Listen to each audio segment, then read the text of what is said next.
All right, we are live. Okay, nice. Okay, so my name is Karlijn Muiderman. I am a PhD researcher at Utrecht University and Wageningen University. And yeah, this is just me waving at you in your own little isolation cells over there. Um, so yeah, that's me. Joost, do you want to continue? Joost can't find the mute button. Okay, he's busy doing something else. Kyle? Yeah, I'm Kyle Thompson. I am a visiting researcher and soon-to-be PhD student at Utrecht. I'm here now, Karlijn. I was just trying to get out of the other chat, which I'm also. So I was like, Yeah, no worries, no about worries. 60 people in there, so I don't think they will miss me too much. I'll prioritize hanging around here. And whenever Derek calls my name, I'll say what? And then I hope I'm on mute on the other channel. Anyway, sorry. I'm Joost, and I'm an assistant prof of Foresight and Anticipatory Governance at Copernicus Institute of Sustainable Development, and I know quite a few people in here, but not everybody, I guess. Yeah, and Karlijn and I work together on our PhD project. Yeah, exactly. Okay, thank you. Rock, do you want to introduce yourself? Sure.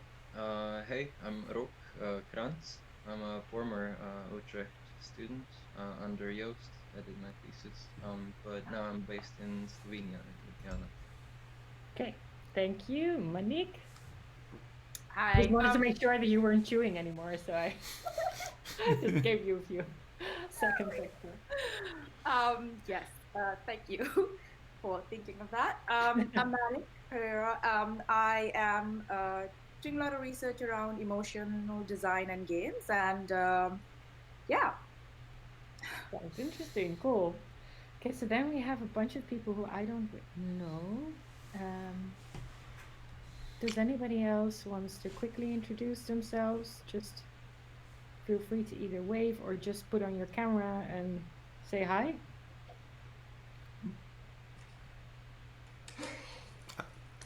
Hello. Hi. Hi. Hey, I'm Sunhae. I'm from France. Well, I'm originally from South Korea, but now I do my PhD in France. I just joined the Slack today.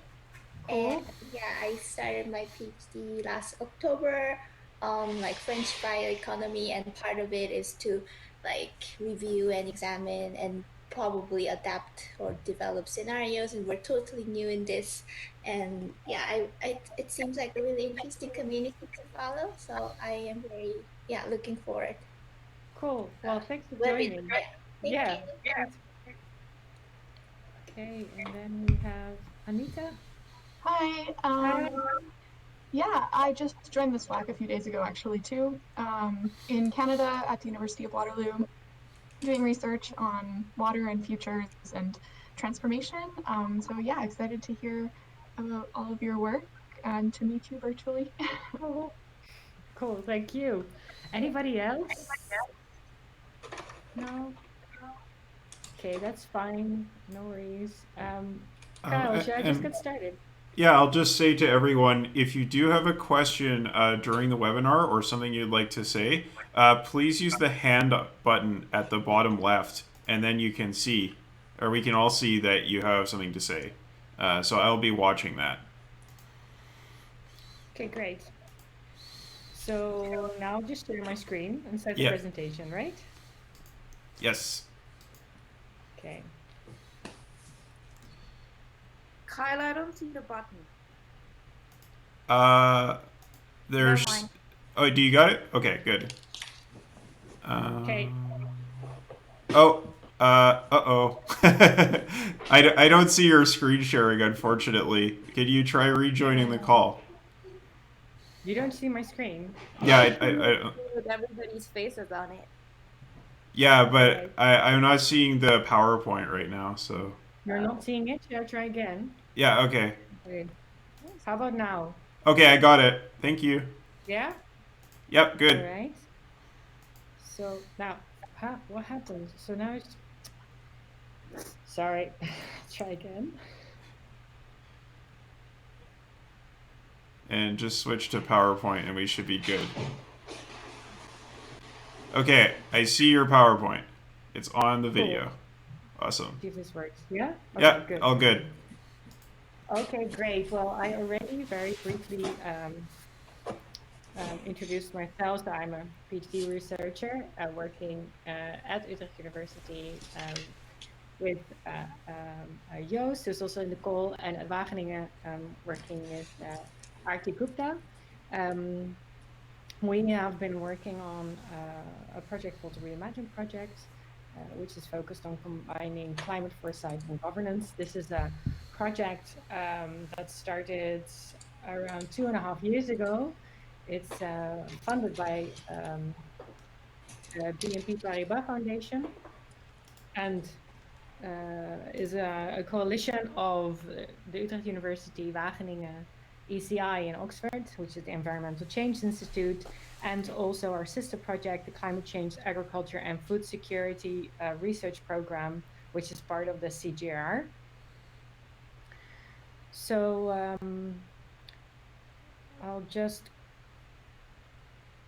so this is basically where we started the project, where the focus really has been on in times of accelerating Earth system transformation and their potentially disruptive societal consequences, imagining and governing the future is now a core challenge of sustainability research and practice. And this has been spurred by, amongst others, the Paris Climate Agreement and their aspirational 1.5 degree target, to strive to keep average temperature increases to 1.5 degree above pre-industrial levels. And this has given further impetus to all sorts of anticipation mechanisms, methods, and tools that aim to explore and realize plausible or desired climate futures. So here, anticipation and imagination is a core. Diverse processes and practices of anticipation focus on imagining challenging futures, on questioning limiting assumptions about what futures are possible, or on developing and experimenting with strategies for transformational changes. So these foresight processes are a crucial component of such anticipatory governance efforts. Anticipation processes may seek to broaden the boundaries of imagination, explore future directions under multiple drivers of change, and guide sustainability transitions and policy processes under conditions of complexity and scientific uncertainty. So we make a distinction here also between formal versus informal foresight. The most formal approaches to anticipation fall under a broad definition of foresight. And by foresight, we mean here a label for a cluster of methods and tools of anticipation, often seen to include qualitative and quantitative scenario planning, visioning and backcasting, horizon scanning, anticipatory gaming, and other approaches. But we also look at some other anticipation practices, such as vulnerability assessments, risk assessments, well, those kinds of methods and tools that are not typically considered under the foresight umbrella.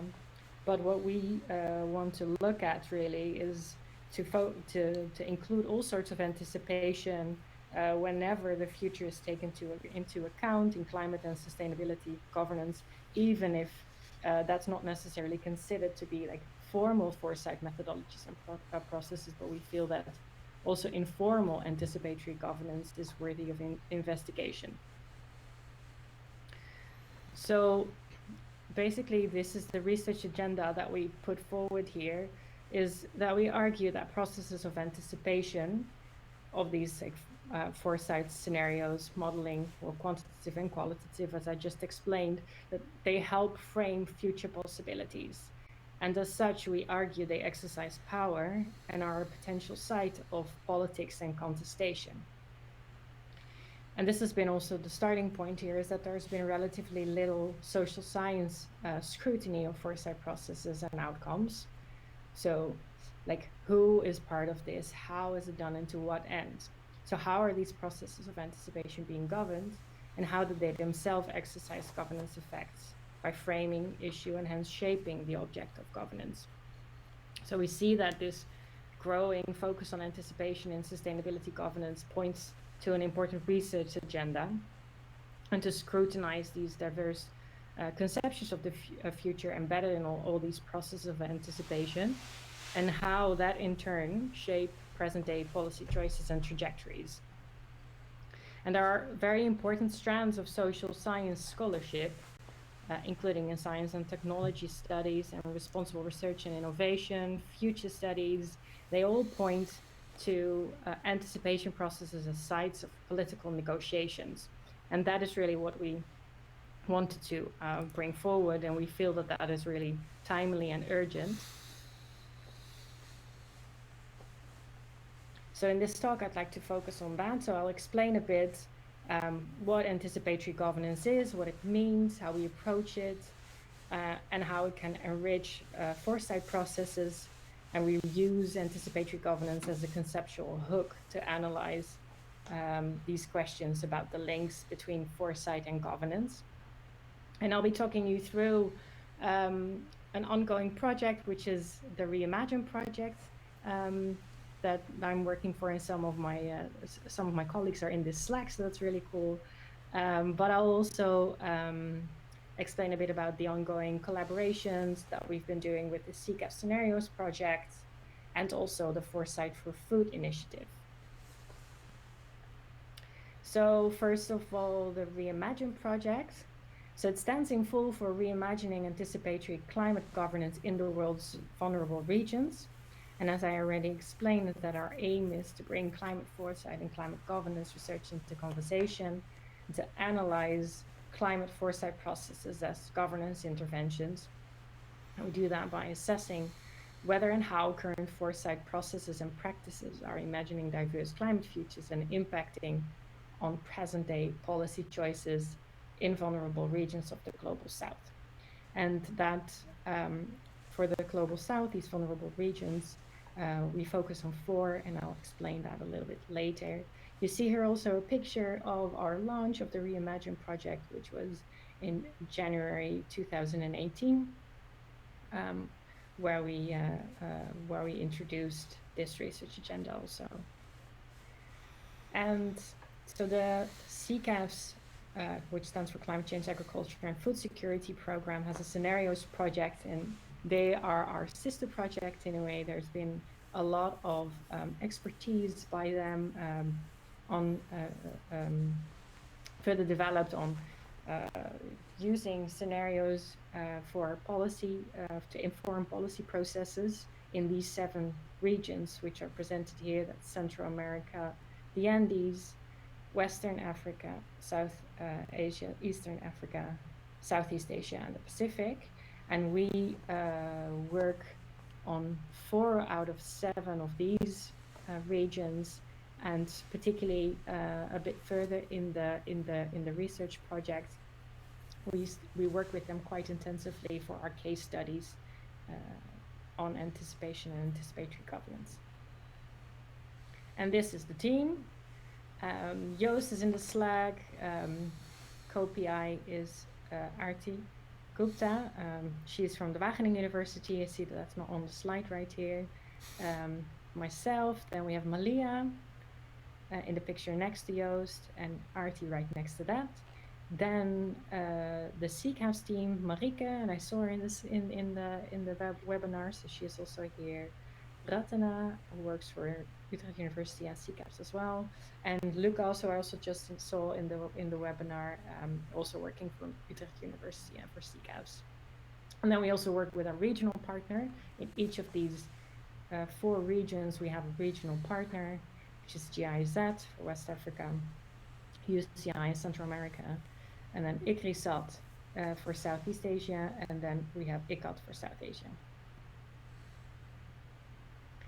So Joost and Arti together did a literature review, which was kind of the initial foray. In this review, they point to the disconnects between foresight and climate governance, and this has been a very influential starting point for our research agenda. and they broadly defined anticipatory governance as steering mechanisms in the present to engage with, adapt to, and or shape uncertain futures, thereby introducing the research agenda to analyze also foresight as anticipatory steering. And as a first step in our Reimagine project, we did a literature review on anticipatory governance, where we kind of expand on that as well. Here we review a wide range of social science and sustainability science perspective on imagining and steering towards the future. We include diverse schools of thought from science and technology studies, sociology of science, well, they're all listed here, socio-ecological systems, because many of these different schools of thought have developed notions of anticipatory governance, but all understand it in a very distinct way. So we wanted to know basically whether it, we wanted to draw out these differences between those literatures, whether they had diverse epistemological and ontological underpinnings, whether they were pursuing different research agendas and have different implications for policy action in the present. So we reviewed the literature. Firstly, the literature that explicitly used the term, and then we continued using a snowball method to also review implicit notions of anticipatory governance, because we wanted to create a very comprehensive set of anticipatory governance, but also include the works on futures and anticipation. And we read this literature with, well, really based on 4 key aspects that we felt remain insufficiently analyzed across those research traditions. And these were, firstly, the methods, tools, and processes that are proposed to explore the future. Now, how is the future conceptualized in these diverse perspectives? Is it seen as knowable, manageable? And what are the implications for policy action in the present? And for what ultimate aim is the future imagined? Oh, and that shouldn't be there on the below.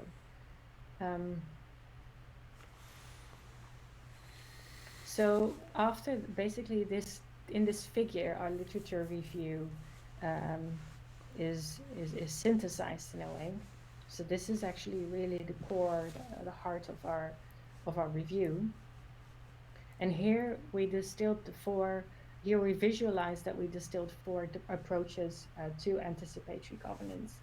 And the first one, well, we see 2 axes here. So the first X is how our futures conceptualize, and the vertical axis is what implications for steering in the present. And we identified that there are actually 4 diverse types of conceptualizing the future, and I'll talk you through it a bit more later. So these are probable, plausible, plural, and performative futures. And we also identified that there are 4 diverse implications for steering in the present, which are interrogating assumptions. So I should start from the top, actually, like strategic planning implications, building capacities, mobilizing stakeholders, and interrogating assumptions. So the first approach to anticipatory governance we identified takes as a starting point that futures are scientifically uncertain and complex, but are nonetheless accessible in terms of future risks. And the role of anticipation then is to assess these risks and reduce future possibilities to one most likely future, which in turn can inform policy trajectories on ways to minimize and steer away from future risks. So here, anticipatory governance is envisioned to entail governance that manages crisis ex ante in order to prevent their destabilizing effects. So this has been put forward by Leon Firth, amongst others. And it also includes future studies concerned with probabilities. So those future studies literature that studies that regard knowledge about the future as to be uncertain through reducing scientific uncertainty and complexity about the direction of future change. For example, methods that are used to analyze patterns of the past, modeling approaches can be used, for example, as part of this approach. And then the second one, so if we go to the second box a little bit lower, the second approach we identified takes as a starting point that the future contains irreducible uncertainties, and therefore multiple plausible future trajectories exist. And the role of anticipation then is to explore these futures through employing a deliberative approach. So they want to build adaptive capacities and preparedness that allow for diagnosing and navigating diverse futures as their trajectory unfolds.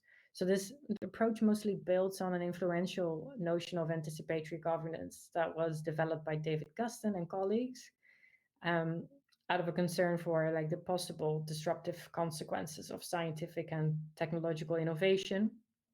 It connects science and technology studies and responsible research and innovation studies, and also some environmental governance literatures. And what we see here is that the future in this approach is regarded more as containing more fundamental and irreducible uncertainties in the future.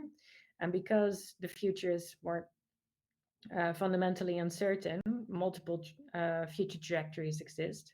So these are considered to be like equally plausible or equally uncertain, and cannot be ranked or reduced to a most likely future, as we saw in the previous approach, which is the top left one. And then we move on to the third approach. Here, the future is conceived as embedding multiple future worlds, shaped by interaction and dependent on diverse interpretations of the world.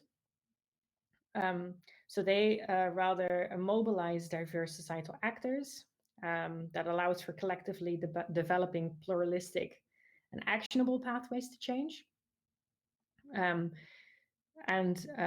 Their ultimate aim is to co-create new and more transformed futures.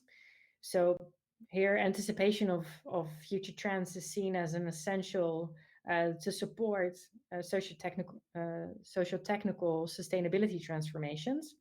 It connects future studies with transition and transformation literatures. And this approach sees that futures and the plausibility assigned to the futures are viewed as socially constructed, building amongst others on the work of Rafael Ramirez, Cynthia Salin, Angela Wilkinson. And this is quite important as they thereby move beyond the probability plausibility debate in future studies, but say, well, depending on which perspective you take, you determine your view basically on the future. So they're not necessarily like a diverse set of plausible futures, but these plausible futures are also socially constructed. And then finally, the fourth approach sees engagement with the future as fabrications of the future, or socio-technical imaginaries that are speculative, but can nonetheless be performative in calling into being specific visions of the future. And by interrogating these imaginaries for their performative power in the present, for example, looking at who or what is included or excluded in terms of actors, interests, and framings, by doing that, one can shed light on their political implications. So this is the most critical approach and builds on influential notions of socio-technical imaginaries by Sheila Jasanoff and Kim, and work also concerns speculative novel technologies such as geoengineering, and that can also be seen as part of this approach within more like global environmental governance, environmental policy literatures, engaging with future thinking. So, for example, the work by Arti Gupta herself, Pulver and Van der Veer, is most, sits within this approach. So these are the four diverse approaches to anticipatory governance that we distilled from the literature, which we then started to call ideal types. In a way, they're internally consistent narratives about these approaches that each embodying different conceptualizations of the future and implications for the present, for policy action in the present. So then we also analyze the tools and methods in these literatures that each of these four approaches rely on. And we started overlapping them with a figure. So these are the different tools and methods we reviewed from the literature. And and what we found really was that they really rely on multiple approaches, not just one, which we thought quite interesting also, because this means that similar methods can be used in more than one approach, even if they serve quite distinct ends. So in our key findings here is that these four approaches to anticipation and anticipatory governance can be found in the literature. We identify them, and each of which embodies different conceptions of the future and actions to be taken in the present in pursuing diverse ultimate ends. And methods, tools, and processes align with more than one approach. Thus, the ways in which these methods are used and which conceptions of the futures are embedded in them matters for policy choices in the present. And if that's the case, then foresight shapes policy and governance processes. And with it comes also the responsibility to be cognizant of this. But also, foresight processes might be better configured and more governance literate. So just quickly talk you through the next phases in the project, and we don't have time to go too deep to details into all of this, but we've been applying this framework, the first figure that I showed you, to assess the links between anticipation and policy in 4 regions. So these are West Africa, Central America, Southeast Asia, and South Asia, together also with the CCAFS team that I just presented. And in those 4 regions, we're looking at 25 countries. So that should be 20 countries, by the way, because we're looking at 5 countries per region. And in each country, around 25 processes of anticipation and their links to policy. And what we found is that, and also I think based on, also on the base of the work of my colleagues here, is that very often hybrid relationships between, hybrid relationships exist. So for the West Africa region, for which I'm lead, I found that 2 approaches prevail. Of the risk reduction approach, so that's the first one, and the capacity building approach. But very often, one seemed to be subordinate to the other. So the capacity building approach could be found, for example, as the starting point for the foresight processes, but then once translated into policy subordinate to the risk reduction approach. And the second hybrid relationship is that at the same time, if there is a risk reduction approach, very often capacity building for climate change was very much inherent to those projects. So what this might mean is that, for example, that a modeling technique would be used in order to assess climate risks in certain regions, but then capacity building would always be part of that modeling approach. So it appears to be the lens through which organizers of anticipatory governance, anticipatory practices frame their added value towards policymakers and policy processes. So even though it's not necessarily the ultimate aim to build the capacities of the people that they involved in their modeling technique, or that they shared the findings of their modeling with, it is kind of part of any international donor's agenda to engage with policymakers. So, and another project that we've been doing is a collaboration with the Foresight for Food initiative. So this is very recent because we analyze their network of international foresight practitioners who are working on the future of food security. And we analyze them in a case study approach. So we basically ask the same questions and see to the extent to which these foresight practitioners think of or position themselves within what we then started to calling this governance space. So how much they also reflect or purposefully design or are very conscious of the governance context in which they intervene in a way. So we conducted a survey among them and also held a workshop last month for a more in-depth discussion about these findings. So yeah, some really interesting results are coming from that quite soon. We're working on a paper about that too. Yeah, and with that, I'd like to end because I've been talking for, I think, already 20 minutes or so. So I just wanted to thank you for this and join us. Keep connected with us on Slack and Twitter, particularly now in these weird times. So thank you for your attention.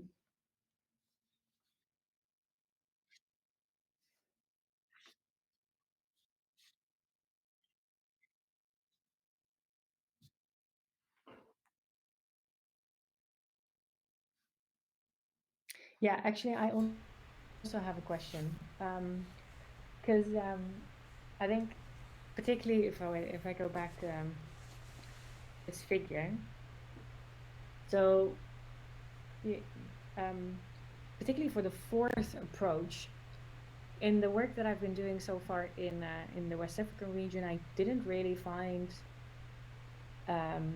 foresight methods being used from this really for the very purpose of scrutinizing assumptions and interrogating their discursive effects. And I wondered whether any of I wondered if anyone here in this webinar might have had some interesting experiences or findings from using foresight, let's say, I don't know, either a participatory scenarios approach or maybe something else, or like if modeling work would have been done from this very critical approach, then that would have been, that would be even cooler. So my question is basically just really whether anyone here has interesting findings, experiences from using foresight in this more critical approach. All right, Carla, go ahead. Should I stop sharing my screen and just go back to the... Well, maybe it will be helpful to have this up a little bit longer, just so everyone can see the framework. Yeah, no, that's very useful. I have a lot of questions. This is actually very interesting to me, so thank you so much for sharing. So I'll try to limit my questions. Yeah, go ahead. Just replying to your last comment, if I understood it correctly, so you're asking whether there's experience using more critical approach methods for more critical approaches on futures. Yeah. Well, I mean, my first intuition would say that the people that are working on speculative design actually have that purpose. So if you read their text, they're I don't know if you would call that a foresight method within your framework, but their purpose is to make you question your frameworks in order to elicit I don't know, critical futures, I would say. So that's the first thing that comes to mind. I believe that probably people that maybe you mentioned Cynthia Salin from us.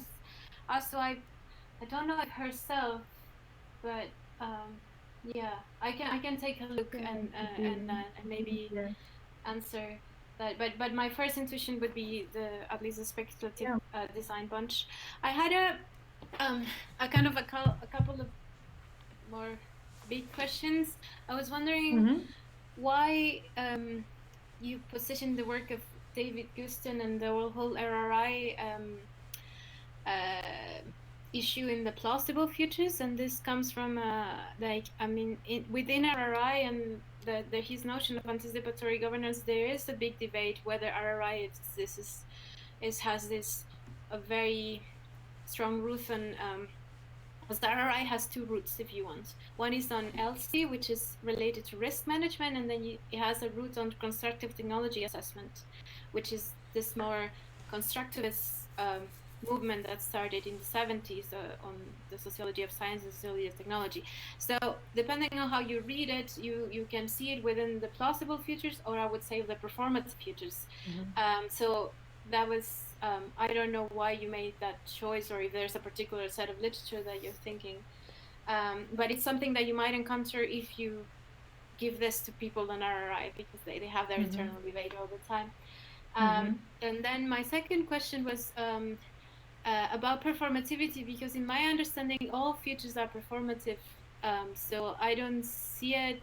So when the notion of performativity is not prescriptive itself, I mean, that you can have a prescriptive notion of performativity and thinking, I want you to use this to influence particular processes. But as the literature on science and technology studies at least use this performativity, is that every intervention is performative in some other dimensions. So every understanding of futures is performative in itself. So I was wondering of your notion of performativity. Yeah, sure. Thanks. These are really, really interesting questions. First of all, thank you so much for sharing your experience with the speculative design. I think that will be very interesting also to look a bit further into the extent to which they've also engaged in kind of like these more policy and planning practices, because very often what I've been seeing is that as soon as policymakers are concerned with or using foresight methods, so they very often refer to this risk reductionist approach, at least in the West Africa and the region where I've been looking at. But I could imagine that it would be quite different in other places in the world, and that would be therefore quite interesting for me to look at. Your question of about Guston and RRI, I think so. You're actually pointing to one of the key challenges of this review is that very often these diverse, each of these researchers can very often be positioned in multiple approaches, depending on the types of work, depending on the people that they've collaborated with, depending on also maybe in terms of time. So it might be that people at one point in their career have worked more within one approach, and maybe a bit further when they advance a bit further, or they could maybe revert to another approach. So that's been one of the key challenges in a way, is that our intent hasn't been to position researchers in any of these approaches, because that would be that's in a way quite not only challenging but also a bit contested, as you already raised. What we looked at is that Guston's approach to anticipatory governance, identifying it more like this broad-based capacity in society, extended through society, his approach to anticipatory governance has been resonates maybe most with the plausible, or this second capacity building approach to anticipatory governance, and also the people that have built and expanded on the work of Guston very often can be positioned most in that one. That doesn't exclude that parts of his work doesn't necessarily could be also aligned with the more critical approach. I think his work also builds on social and the science and technology studies literature. So you definitely parts of it could be well placed there. Our intent has been to identify these very diverse sets of approaches, not necessarily to position researchers in either of them, but really identify that they're quite different, that they're quite diverse in the literature out there. Your question about performativity, and all futures are performative. I agree with you when you position yourself in one particular approach. So then definitely that's the case. But what we try to do here is to identify that there are different ways of looking at looking at or conceptualizing the future. So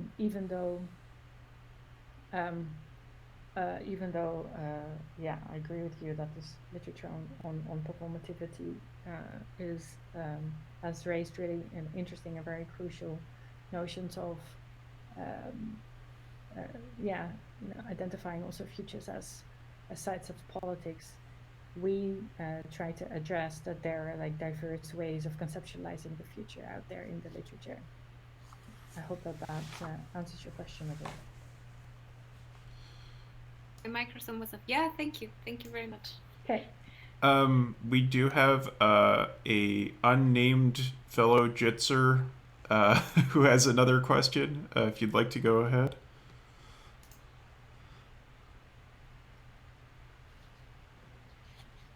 Would that be me?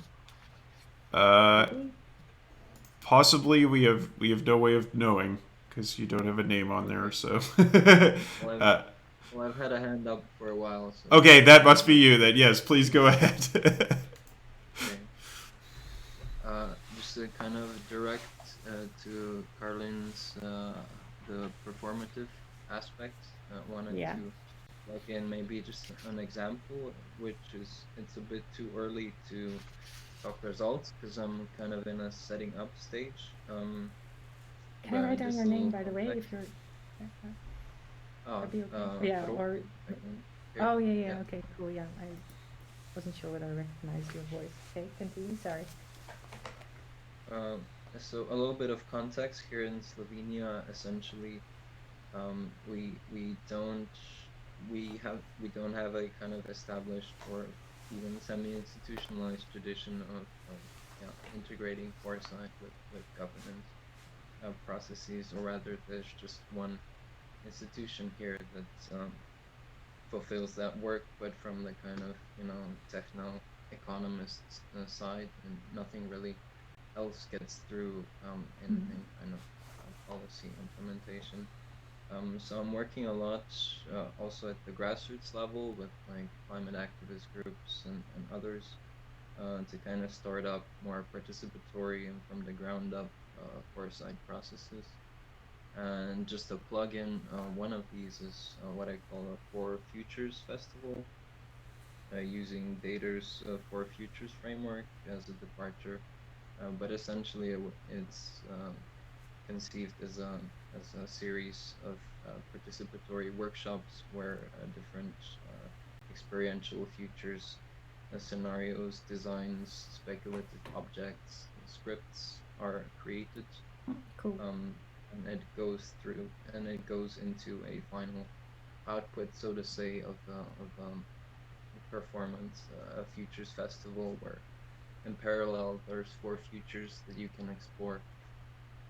It could be more based on food, etc., but the gist is that it's based on different visions of access to basic services and your role in political deliberation, and essentially your role or your capabilities to influence your living. Cool. So and also an output of this is kind of a toolbox, which as a kind of way of open sourcing the whole initiative. So to kind of put up a platform where people can share scenarios or share bits of scenarios of different things that they design in these workshops and share them, combine them in different ways and enact them in public spaces. Cool, yeah. What kind of public spaces are they? May I ask? And what kind of is this connected to like a policy process? Is this linked to? Yeah, it's not directly related. I mean, it's related to the fact that we have no essentially dealings with futures, participatory or otherwise, in policy processes. So it's a kind of a grassroots way to, by design of the festival, to kind of go way beyond that and kind of show that there is something going on in the civil sphere that could be precedent for semi-institutionalization or an affirmation of this kind of participatory futures practices further down the line.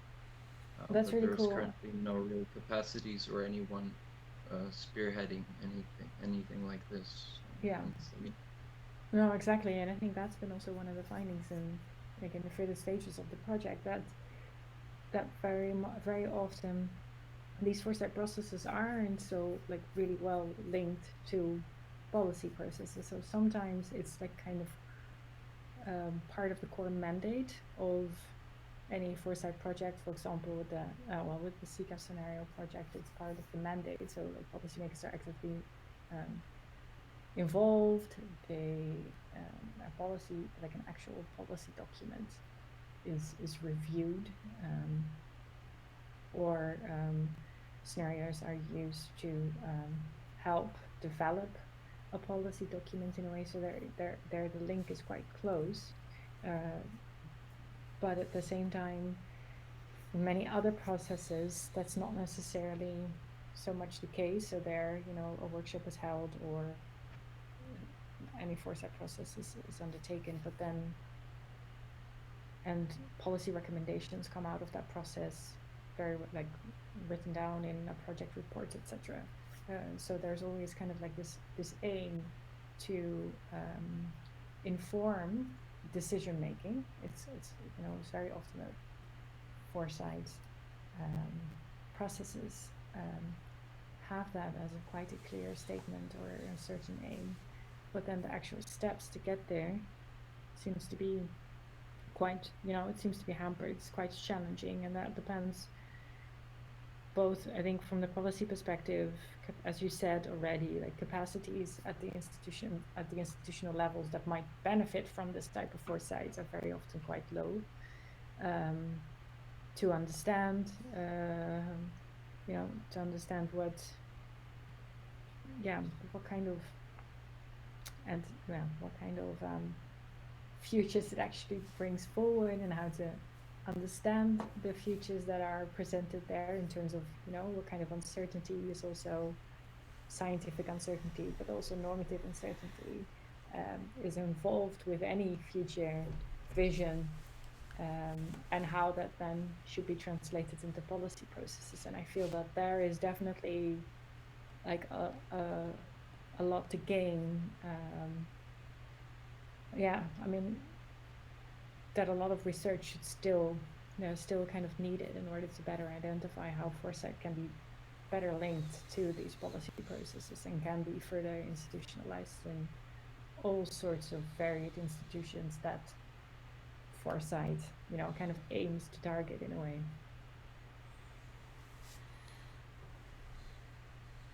So yeah, I'm not sure if that's kind of, I also don't know, to what extent is it actually the responsibility also of the foresight practitioner in a way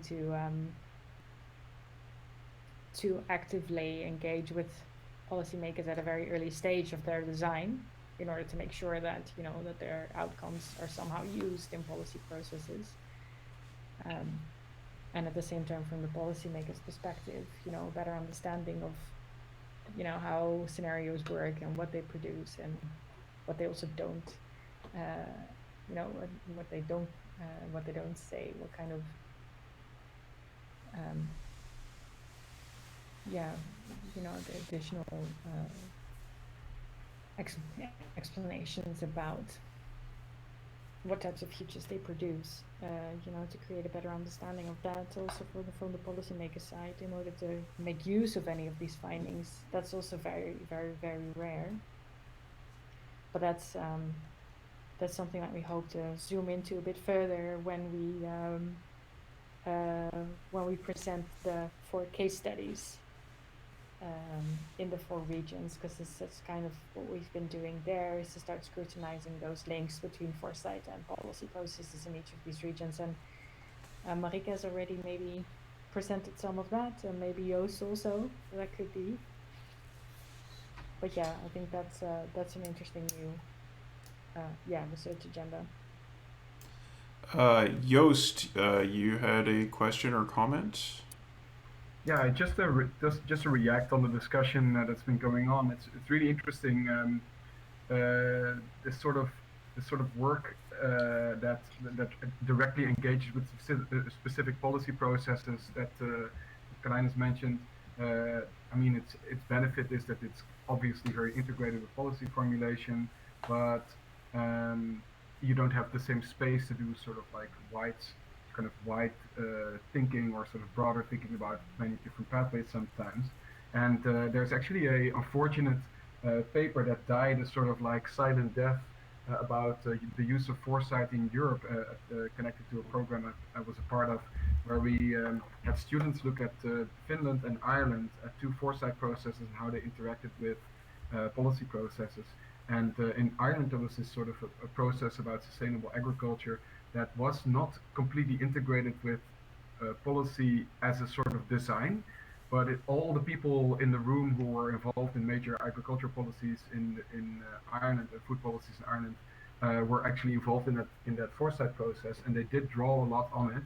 And what the people that we interviewed there, that the students interviewed, described is that the sort of like there was just enough distance between the foresight process and the policy process to allow that foresight process to be very independent, to come up with very original ideas, which made it more credible and made it more usable. And actually, that sort of distance helped get these novel ideas into several policies in the country. So that's just an interesting case. Unfortunately, we with that team never really managed to write up that paper, but maybe maybe this is a reimagined paper that we should look at the data from a few years ago.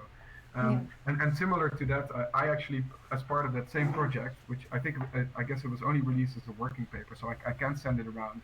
We interviewed senior European policymakers in the food space around their perspectives on the usefulness of foresight, and many people sort of said that they learned a lot from these sort of like very much upstream foresight exercises and futures exercises that really reframed their ways of thinking about future food in Europe, and I kept sort of like at some point asking them, okay, but are there any examples of this sort of having an impact, etc.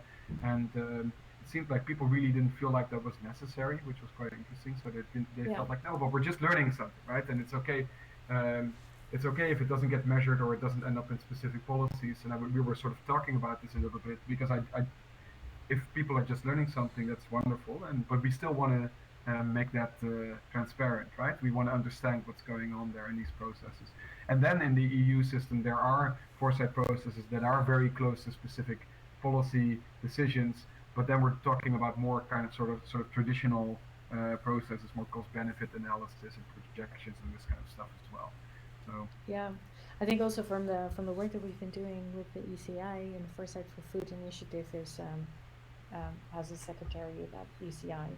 At the University of Oxford, and well, part of the work that we've been doing also in these workshops where very interesting findings were shared from foresight practitioners, and we had like a huge debate also about that. And are there very often it's really just part of the mandate that being said, well, these certain projects, they provide all sorts of policy relevant outcomes and based on these findings, you can better plan for uncertain futures or whatever. There's like very often there are quite bold statements being made about that, and maybe you're right. Also, Joost, maybe it doesn't really matter if there is,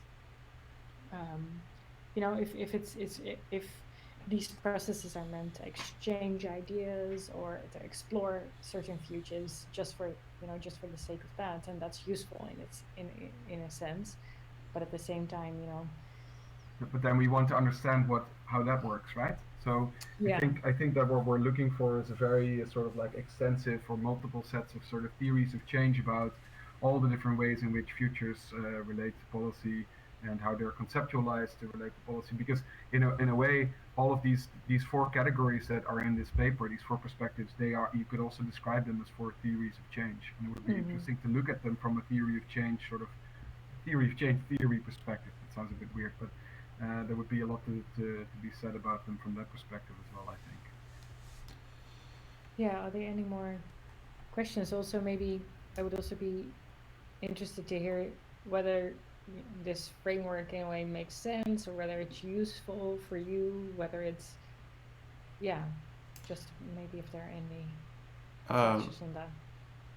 Marika, you had a question or comment? Yep, thanks, Carl. Maybe just comments to Karlijn and then a question for Joost. Karlijn, what I think has been really interesting in using framework is that you see that in practice, often the cases that we identify can be situated in a different place within the framework, right? So a lot of our scenario work, CCAS, the scenario project, takes place within the planning space, but looking at plausible or plural futures. So I think that's really interesting that we're already really taking this framework forward and applying it for case cases. Yeah, and then finding those hybrids, basically, right? So, yeah. Exactly. Because within planning, it's a very much a concrete way of applying it, but we do want to take into account all these different possible futures. So that's been interesting. And Joost, I was just curious. You just mentioned this project and how stakeholders were mentioning that they thought it was a good thing that there was a sort of like a distance between the actual scenario work and the policy formulation. That was really interesting to hear, because we are always trying to link them as much as possible. Could you tell us a bit more about that, and distance in which sense, and if so, how did you create that distance? And well, I wasn't interviewing them about projects that I had been involved in myself. I was just interviewing them about their experiences with Futures and Foresight in the European Commission and in the system generally. But what they were talking about is that they thought that if you don't try to push foresight processes close to policy all the time, you can have sort of like upstream, sort of fundamental system-wide conversations about fundamental change and transformation that aren't tied to sort of the policy concerns of the day, right? So you can really talk about fundamental change, and then that can sort of like seep through into many different policy kind of decisions. What is interesting is that this is actually a model. If you look at, for instance, the book about the history of scenarios used in Shell, and actually also our own work in the CCAS program published in Global Environmental Change and other journals like that, is that what they're actually talking about is the usefulness of creating a sort of larger strategic conversation about the future of the planet, everything going on, or the future of food security in Europe or something like that, really bringing up these fundamental issues, and then potentially adapting those larger scenarios or that larger conversation, whatever method you're using, into more specific futures that can be used for specific questions, which of course is also what you've done, Marika, and other people in the CCAS program have done. We create these big stories about entire global regions that deal with a lot of different things, and then they're adapted and implemented to investigate specific policy questions. And that's actually something that you really see in the history of this use of scenarios in Shell as well. That sort of tension between broader contextual scenarios and more focused scenarios around specific policy or strategy questions. Right. Not to say that Shell is necessarily amazing in that sense, but they do have a lot of experience and a lot of energy for looking back at it. So. Okay, thanks. Cool. So we have a couple more questions here. Sung-Yi, if you would like to go ahead. Hello. Yeah, I found this really interesting. Thank you for presenting. Can you hear me? Yeah, I can. Yeah. Okay, cool. It's just because I'm totally new to this field. I was wondering how this framework, like the ones, because like these are mostly qualitative, like narratives, or it also combines like quantitative, I don't know, like numbering. Then do you like Are these studies that you reviewed, they're both qualitative and quantitative, or mostly qualitative, or how? Do you mean the review process itself, or No, do you the mean studies that you yeah? reviewed. Yeah. I think yeah. So here you see, well, it's like this is not the full set of all of the Cool. Yeah. different methods and tools that came out of it, but here you get a bit of a feeling of the different Yeah. methods that are being brought forward in the literature. So they, that might include, so on top left you see like budget analysis, etc. Time series analysis when you go a bit further down. Public learning, online community tools, Delphi methods, vulnerability assessments, impact assessments, etc. And then moving on a bit more to the participatory gaming, backcasting, and then towards more like the critical usage, although you see here that they can also be aligned with other approaches, more like the focus group, citizen jury, deliberative mapping. Yeah. So these are a bit of the, so they're quite diverse in a way. Both qualitative and quantitative. Right. Interesting. Yeah, I wanted to see this slide again as well. Yeah, because for us, our project is, in the end want to, contribute to the strategies for the bioeconomy of one nation. And like part of it is that we would like to have like, oh yeah, how much demand will we need in such services and products? Then we need quantitative, some kind of numbers, right? But then when we do build narratives, that's the storyline, qualitative storyline. And with the government also, what we fronted is that because when my supervisor, she talks to the government, they want to use very well-known scenarios like IPCC scenarios, like something that they are familiar with. So maybe then we realize that maybe building our own scenario is not really a good idea, because it will be just, they might not really understand it, and they don't want to have just random news scenarios. I don't know if this is really related, but how do you think about like the governments, because they really want to do they have tendency to not want to use like well-known, well-accepted scenarios, or they also like developing this kind of their own scenarios, like? Yeah, no, I think this is quite relevant. What we very often see is that in projects, all kinds of like a diverse set of methods and tools are used. So it might very well be that, say, a crop model is combined with a participatory approach, be it like either participatory scenarios or maybe a participatory vulnerability mapping, or there are very often a multitude of approaches are used for various reasons. And I guess what we try to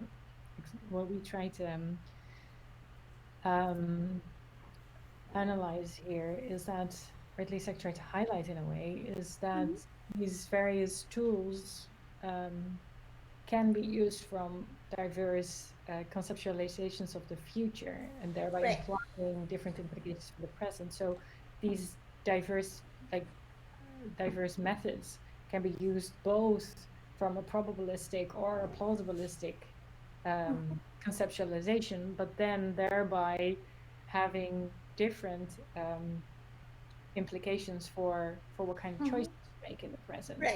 And I think it's just we argue that basically matters, that there is a steering effect here in a way. And so to go back to your question, there's not then really, I can't give a one-way answer to scenarios you should use, but I think it's quite important in a way to start thinking about that, to start thinking a bit more, or to start reflecting a bit more about your assumptions about the future, and what kind of methods would then best align with that kind of conceptualization, and what kind of processes that may bring forward, and then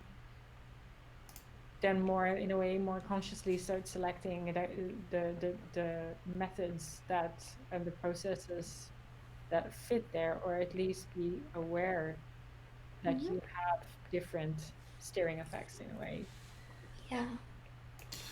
Monique, you had something to Thanks. say, a question or a comment? Hi, yes, thanks for the presentation. Yeah, no, I think I asked this the last time I was on as well.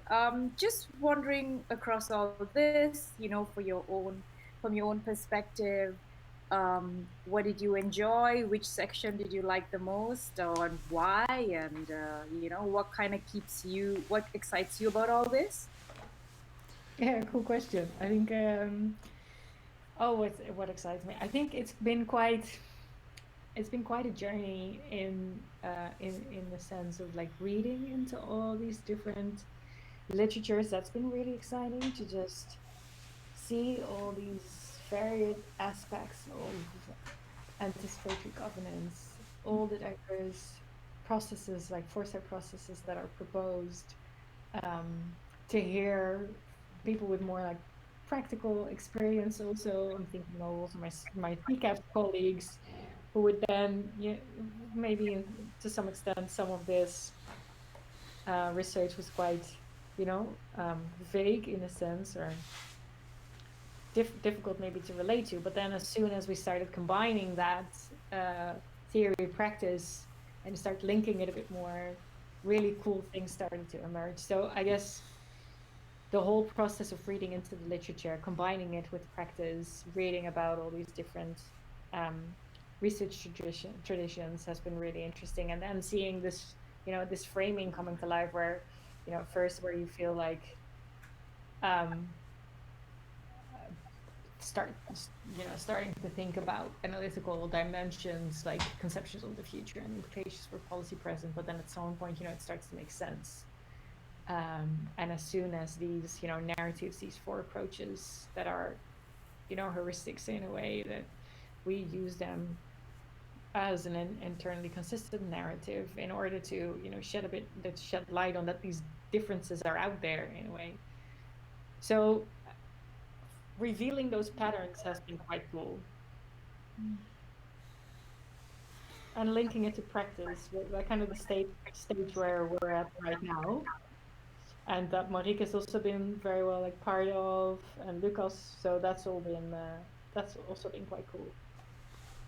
And sorry, how long has this been like to come up to this point, or has it all been done? I think 2.5 years or so. Like I'm literally now revising all of this, or hopefully it's now in the third round of revisions, this paper. So hopefully that will be soon published. We're nearly there. So yeah, 2.5 years. Cool. All right, thanks. Yeah, no, I'm just, there's so many different tools and so many ways to approach things. I'm always very curious about what resonates with the researchers themselves. And yeah. Yeah. No, I think a PhD is very much a journey in a way, and a literature review. When you start, a literature review in a way is really quite a distinct example of that. Thanks. All right. Any other questions? I think we're coming up on time at this point. There's a question from Carla in Oh. the chat. All right. We maybe just want to bring up. Carla, are you still there? You want to maybe quickly ask? Oh, I'm sorry. I didn't want to take more time of you. I was wondering about because you spoke about the different futures methods, but you didn't speak too much about how you understand that policy impact can happen. Because in the policy literature, there's a lot of models on what leads to influence policy at different levels and so on and so forth. So I was wondering how does this relate with your review, or if you're just kind of taking the first half and then you're gonna speak of the second half in a different paper. I don't know. No, good question. So here what we did was really identify what they propose is kind of the implications for policy action in the present. That's kind of what we analyzed from the literature. But now, while we're taking it further, and particularly also in the regions where we've been looking at the links between foresight and and policy processes, they're also, it's still in a way where somebody's typing really hard. Sorry. Yeah. So yeah, there it's still in a way stock taking, but I know, I'm thinking also, for example, the PhD of Lucas, who's also here in the webinar, who's looking more at like the policy processes and the links to the policy processes. I've used in the work with ECI in Oxford with the Foresight for Field community. We've looked at like stages of engagement in the policy cycles. There we've used the policy cycle, but it's not like it hasn't been like a very core focus of my research to delve a bit further into the stages, etc. of the policy cycle itself. But it's linked, yeah. Thank you. And it would be really interesting. I would definitely see that would be like a next step, and also for the Reimagine project itself, when we enter a bit more like a practical phase, because that's at some point, you know, we do want to be able to have like a follow-up project with like more tangible policy support in a way, where we like completely support policymakers to make use of foresight tools, etc. So that's kind of like a thing that we've been brainstorming about for quite some time. So this would be a really important question. Yeah. So good point. Joost, you had something to say? Yeah, just to say that I think this is I agree, Karlijn, this is a very important point. That especially that question of sort of what is the right distance to policy. You know, Carla was saying in the message here that, you know, too much high-level policy involvement may sort of stifle the creativity of the scenarios work, which we also really see is true. And a lot of our experience has been that the sort of high-level policy influence has to sort of like open the gates for policy work, for scenario work in the policy space, and that you want to, in day-to-day work, you want to do that with people who are sort of technocrats and experts in government, and of course with all these other people who are being involved, so that we can actually talk about the sort of the nitty-gritty and what's going on in a given country or in a given context. And then the end result of that, the conclusions and the insights coming from that, can then be taken to a higher level again. Yeah. There's much more to be discovered there. Yeah. Good point.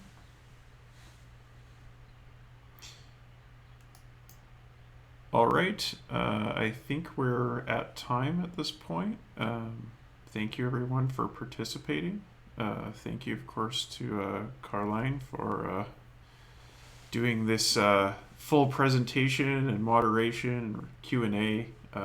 Very, very nice. Thank you all for listening to my work. That's great, and for very interesting questions. Stuff that's also stuff that I also reflected on, quite challenging through my work. So yeah, quite keen on hearing more from your work as well, because it sounds like you have very interesting perspectives and cool work that you've been working on as well. So thanks a lot. And to that end, we do need more presenters for upcoming webinars. So if you are on the Slack and you would be interested in doing a webinar like this, please contact me by direct message, and I will get it set up. Cool. Thank you. Thank you. Thanks, everybody. Be safe. Take care. Yes, everyone, take care. Safe. Take care. Bye. Bye. Bye. Bye.